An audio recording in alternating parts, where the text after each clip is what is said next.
Boa noite, graça e paz do Senhor. Deus é bom. Lá em Guiné-Bissau a gente tem uma tradição de dizer Deus é bom, a gente fala todo tempo, Deus é bom. Em português, Deus é bom o todo tempo, Deus é bom. Vocês podem repetir. Deus é bom o todo tempo, Deus é bom. Amém? Então eu agradeço a Deus, né, em primeiro lugar, pela oportunidade, né, que me deu de poder estar aqui novamente no Brasil e também desfrutar esse privilégio de poder compartilhar a sua palavra com os irmãos.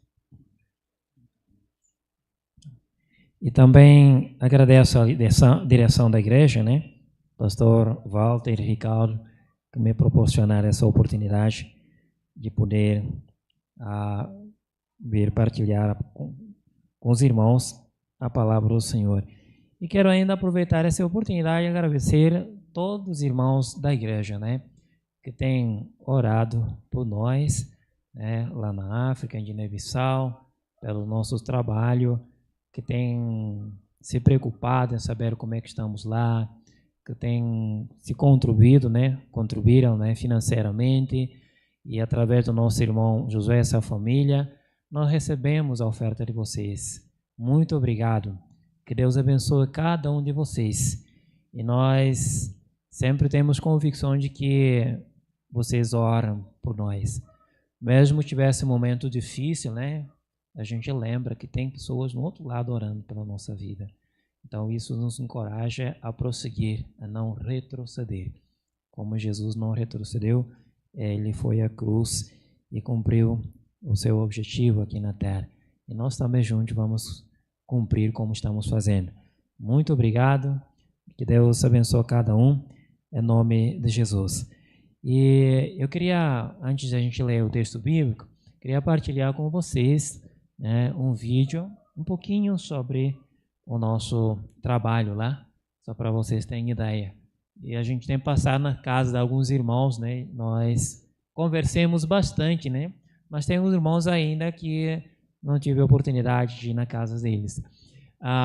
Guiné-Bissau, né, é um país que fica na África Ocidental, né? Realidade do Evangelho, desafio e também muçulmanismo e animismo e perseguição. Em síntese, em Guiné-Bissau, o Guiné-Bissau tem uma percentagem maior do animismo. Temos 32 grupos étnicos com seus dialetos, a língua que eles se comunicam, embora não tem, a maioria deles não tem escrita, não tem a gramática e tal, mas é a língua que o povo usa para se comunicar. E, além disso, nós temos uma língua crioulo, que a nível nacional é falado, embora no interior tem pessoas que não falam crioulo, e temos português como língua oficial. Então, essa é a nossa família, né?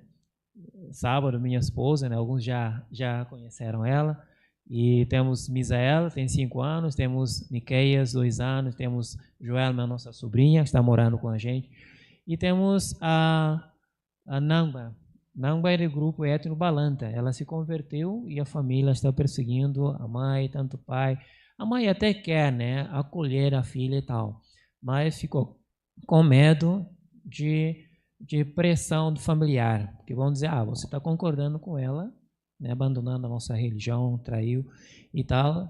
A gente não pode ter ela na nossa casa, a gente mora no seminário, só que lá não tem 2º grau. Então ele está estudando agora 11ª.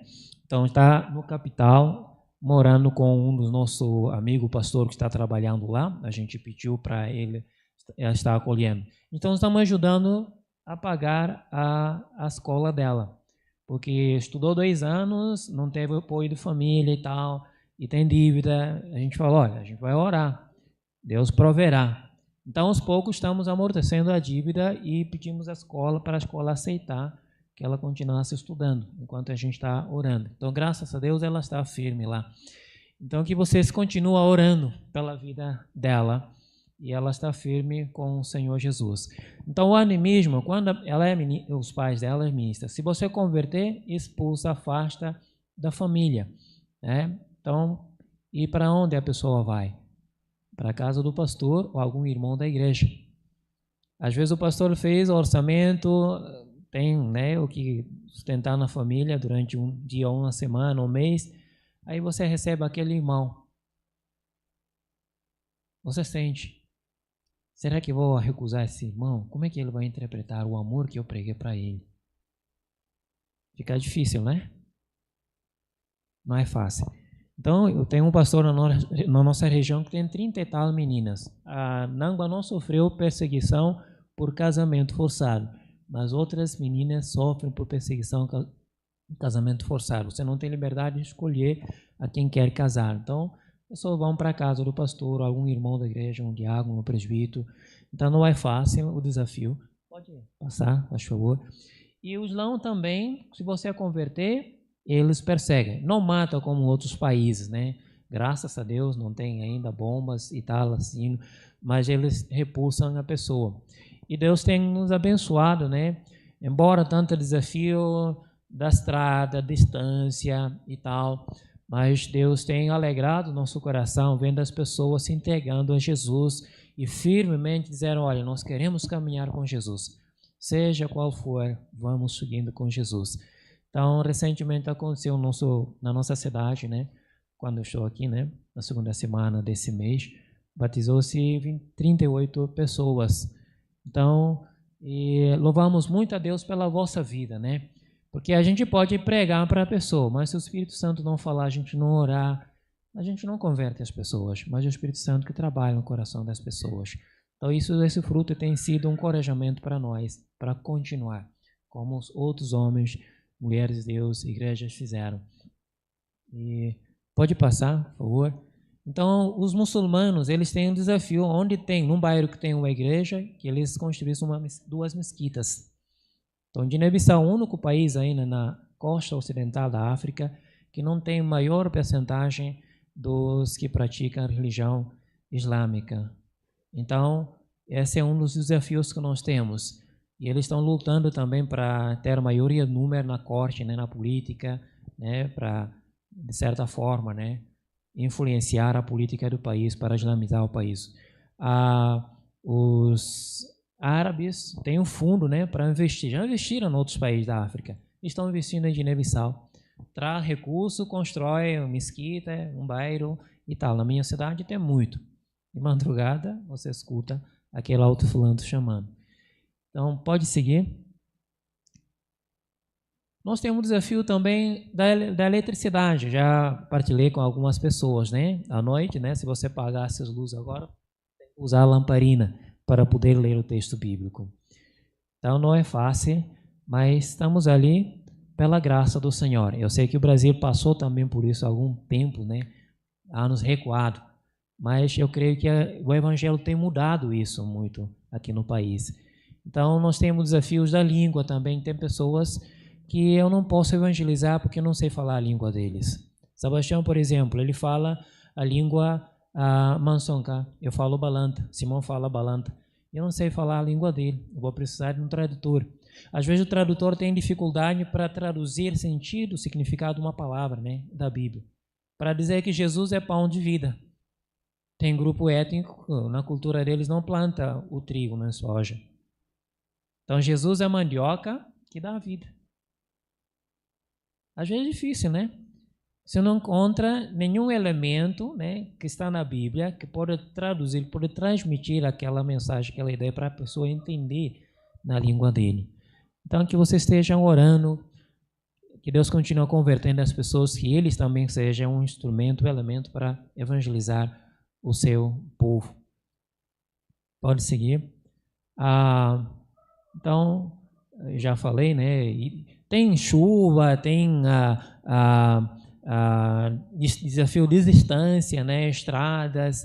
Então, temos o desafio de evangelizar e também discipular as pessoas. Imagine a quantidade de pessoas se convertem. Pastores têm trabalho para discipular os membros mesmo da igreja também. Às vezes a pessoa é perseguida, ele não tem ainda conteúdo bíblico suficiente para poder defender a sua fé. Precisa de um discipulado. Então, tendo o discipulamento, a pessoa pode defender, dizer, não posso seguir esse ritual e tal. Que você esteja orando, né? e outros grupos étnicos ainda também que não são a alcançar sustento, não somente nós que estamos no seminário, mas outras pessoas, né? A igreja não tem condições, a gente não culpa a igreja, a gente sabe, reconhece a realidade, a situação, a pobreza e tal, a política é muito, assim, corrupta e tal, mas a gente está seguindo com a ajuda do Senhor e sempre contamos com a ajuda de você, com apoio, ofertas, e louvamos Deus muito pela a vossa participação lá, e que Deus os abençoe. No seminário, a gente trabalha no seminário, estamos em torno de 60 e pouco de pessoas, tem 14 professores, nesse 14 nós temos duas brasileiras que estão trabalhando conosco lá, e graças a Deus o trabalho está fluindo. Pode seguir em frente. Muito bem, esses são alunos que formaram, muitos já formaram, já estão no campo, graças a Deus, estão servindo ao Senhor. Muitos com dificuldade de sustento. Nós temos uma música que a gente canta lá, né? A Bíblia para a alma das pessoas e a enxada para o corpo. A gente tem que plantar, a gente tem que cultivar. Se o pastor ou o missionário fosse colocar no campo, ele vai ter que cultivar, ele vai ter que se esforçar, né? Fazer alguma coisa para ter sustento. Uma vez que a igreja não consegue 100%, às vezes nem 50% poder ajudar. Pode passar, faz favor. Então, essa é a turma, né, a nossa capela lá, todos, famílias dos alunos seminaristas, estão, essa é a nossa capela, a quantidade de pessoas que estão lá. E, contudo, eu quero agradecer a Deus por tudo e vocês também, amém? Que Deus os abençoe e nós continuássemos a caminhar nessa grande obra. Muito obrigado. Vamos ter leitura no livro de Gálatas, carta que Paulo escreveu à igreja de Gálatas, da Galácia, né? São várias igrejas. Gálatas capítulo 1, primeiro versículo 10 até versículo 24. E vou destacar alguns versículos. Vamos falar sobre a visão, né? Refletir sobre a visão de Deus para com as missões, né? Qual é a visão de Deus? Eu vou ler o nome do Senhor. Porque persuado eu agora homens ou a Deus? Ou procuro agradar a homens? Se estivesse ainda agradando aos homens, não seria servo de Cristo. Mas faço-vos saber, irmãos, que o evangelho que por mim foi anunciado não é segundo os homens, porque não recebi nem aprendi de homens algum, mas pela revelação de Jesus Cristo, porque já ouviste falar qual foi antigamente a minha conduta no judaísmo, como sobremaneira perseguia a igreja de Deus e a assolava. Na minha nação, excedia em judaísmo a muitos da minha idade, sendo extremamente geloso das tradições de meus pais, mas quando aprove a Deus que desde a ventre de minha mãe me separou e me chamou pela sua graça, revelar seu Filho em mim para que o pregasse entre os gentios, não consultei carne nem sangue, nem tornei a Jerusalém a ter com os que já antes de mim eram apóstolos, mas parti para a Arábia e voltei outra vez a Damasco. Depois, passados 3 anos, fui a Jerusalém para ver a Pedro e fiquei com ele 15 dias. E não via nenhum outro dos apóstolos, senão a Tiago, irmão do Senhor. Ora, acerca do que vos escrevo, eis que diante de Deus testifico que não minto. Depois fui para as partes da Síria e da Cilícia, e não era conhecido de vistas das igrejas da Judeia, que estavam em Cristo, mas somente tinham ouvido falar, ou seja, tinham ouvido dizer, aquele que já nos perseguia, anuncia agora a fé que antes destruía, e glorificavam a Deus a respeito de mim. Amém? Que o Senhor abençoe a palavra dele.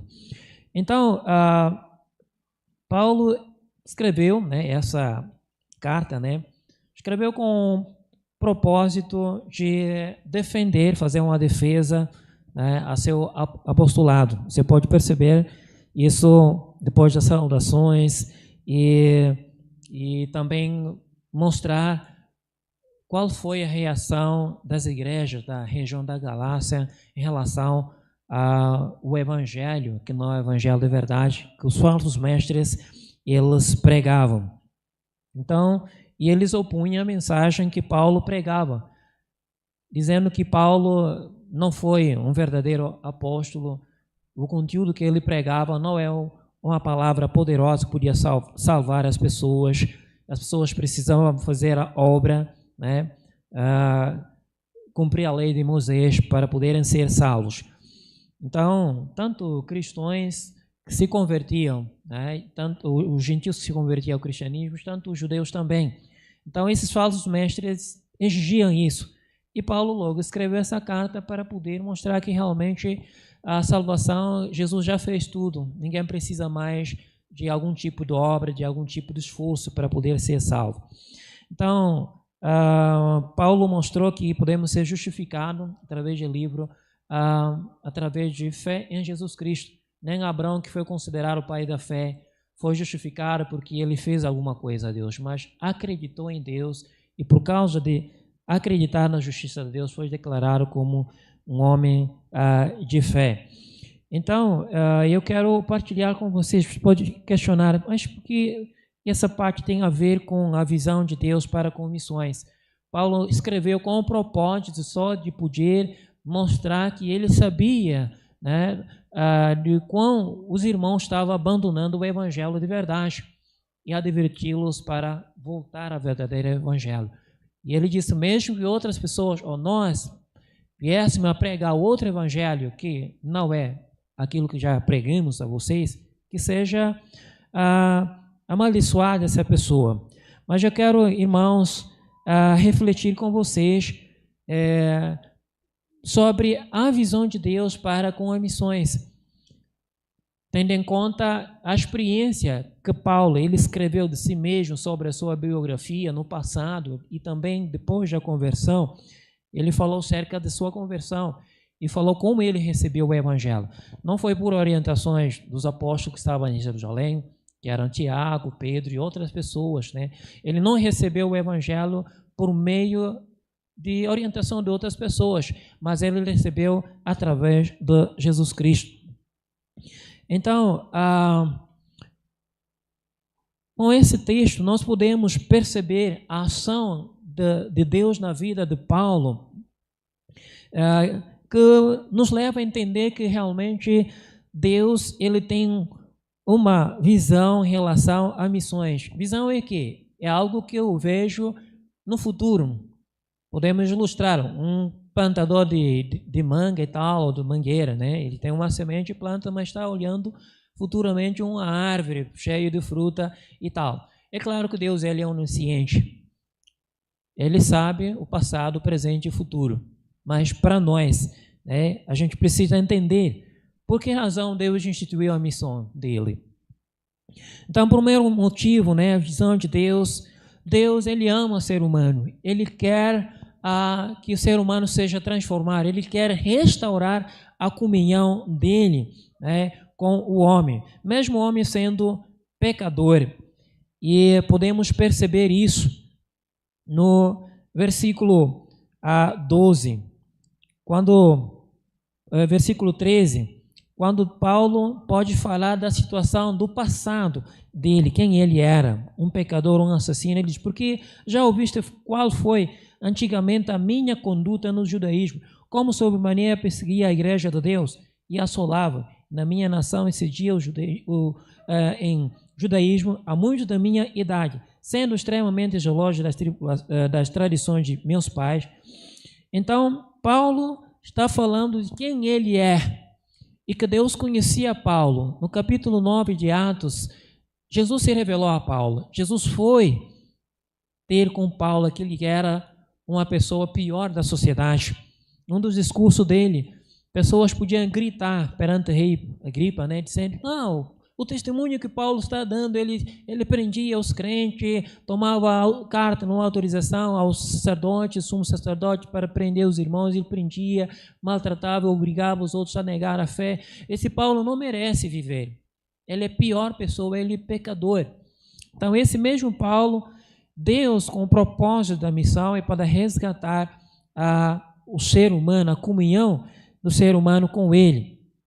Então, podemos perceber isso, a ação de Deus na história bíblica. Quantos homens que Deus resgatou, né, que eram piores homens, mas Deus resgatou eles através de Ele mesmo, chamando ele, revelando quem ele é, e os homens percebendo o estado deles. Então, em Romanos capítulo 5, versículo 10 e 11, Paulo podia dizer que Jesus, ele veio, Deus nos reconciliou Jesus nos reconciliou com Deus, porque nós não temos condições de nos justificar perante Deus. Então, Paulo era uma pessoa assassina, era uma pessoa perseguidora da igreja, era uma pessoa que realmente tinha seus projetos, seus sonhos para aniquilar a igreja, uma nova fé. Então, o segundo aspecto dessa visão de Deus é de resgatar o ser humano, salvá-lo e que esse ser humano tenha comunhão de relacionamento próximo com ele, para amá-lo. Por isso, Paulo, no versículo 11, ele podia dizer assim, ele pode, pelo fato de Deus amá-lo, Deus resgatá-lo, Deus lhe revelou quem ele é e quem Jesus ele é, pela escolha, não porque ele teve iniciativa de buscar Deus, né? No versículo 15, aí, ele falou assim, mas quando aprove a Deus que desde o ventre de minha mãe me separou e me chamou pela sua graça, revelou seu filho a mim. Então, Deus chamou Paulo e transformou. Quando Paulo conheceu Jesus e sabe quem ele era, pecador, perdido, e logo Paulo, ele aceitou se render aos pés de Jesus. Então, Deus quer reconciliar o homem para consigo, perdoá-lo, salvá-lo, transformar a sua vida. Segundo aspecto, Deus quer dar a vida eterna a essa pessoa. E no versículo 10 podemos perceber isso. Paulo diz que ele, mesmo sendo na maneira como Deus ele resgatou a vida dele, Deus lhe fez conhecer quem Deus ele é, ele busca agora agradar a Deus pelo fato de Deus transformar a vida dele. Por isso, no versículo 10 e 11, ele diz assim, quando ouviu o evangelho, ele não queria agradar as pessoas, como os falsos mestres estavam reivindicando, dizendo, não, Paulo ele tenta agradar os homens, persuadir os homens para chegar, de alguma forma, proveito. Mas ele diz, olha, eu quero agradar a Deus, porque ele transformou a minha vida. No versículo 11, mas faço-vos saber, irmãos, que o evangelho que por mim é anunciado não é segundo os homens. No verso 10, ele diz, se eu estivesse ainda agradando aos homens, não seria servo de Cristo. Então, Paulo, pelo fato de experimentar essa experiência de salvação e transformação na vida dele, a vida dele mudou, e Paulo se dispõe a fazer a obra de Deus. Então, Deus tem um propósito de resgatar e tem propósito de o homem ter comunhão com ele e a vida dele seja transformado. E sendo vida transformado, esse homem deve estar disposto para colaborar com Deus na sua obra. Por isso que Paulo, quando ele ouviu o evangelho, não foi para consultar os apóstolos, não foi buscar outros elementos, outras pessoas, para misturar outro conteúdo, para pregar, mostrar que ele é apóstolo, como alguns reivindicavam naquele tempo, mas ele podia se submeter à vontade de Deus. Ele diz assim, eu fui salvo, fui transformado, mas agora eu entendo o propósito de Deus salvar-me e me transformar para que eu pudesse pregar o evangelho. No verso 16 ele diz assim, que pregasse entre os gentios, não consultei nem sangue. Então, Deus salvou e revelou ele, Jesus Cristo, e ele se coloca à disposição para pregar o evangelho. Por isso que no versículo 21 ele diz assim, somente, ou seja, 22 ele diz, não era conhecido da vista das igrejas judaicas que estavam em Cristo, mas somente tinham ouvido dizer, aquele que já nos perseguia, anuncia a fé que ele outrora perseguia. Amém, queridos?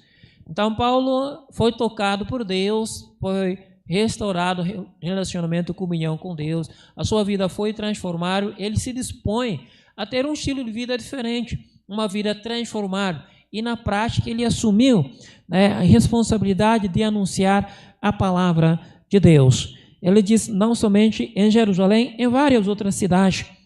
Ele foi para Jerusalém não com a intenção de consultar e buscar a aprovação dos apóstolos que estavam lá, mas de certa forma estabeleceu uma relação de colaboração, de cooperação na obra do Senhor. Tanto que no capítulo 2 ele podia dizer que o Pedro e outros líderes, e o Tiago, eles perceberam que realmente Paulo tem chamado, ele foi transformado.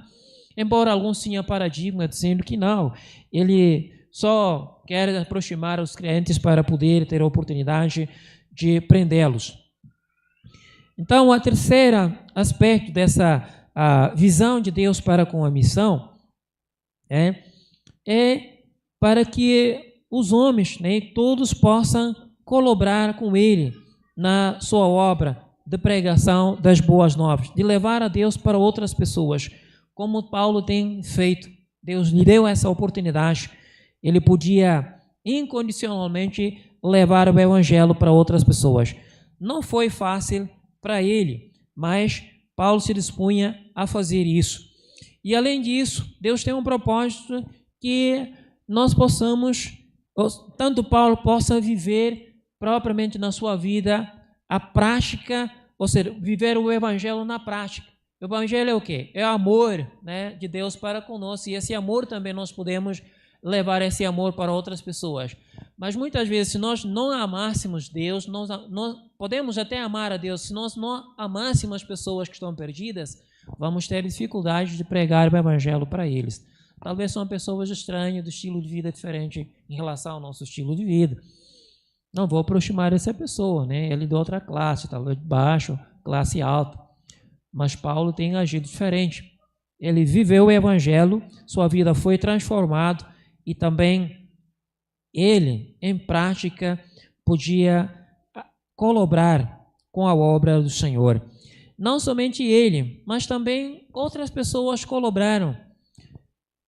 As igrejas, né, dessa região, igreja de Filipos, certa vez Paulo podia escrever e dizer, olha, eu realmente muitas vezes não recebi a oferta de vocês, mas tem outras pessoas também, a igreja de Tessalônica, você se lembra de mim.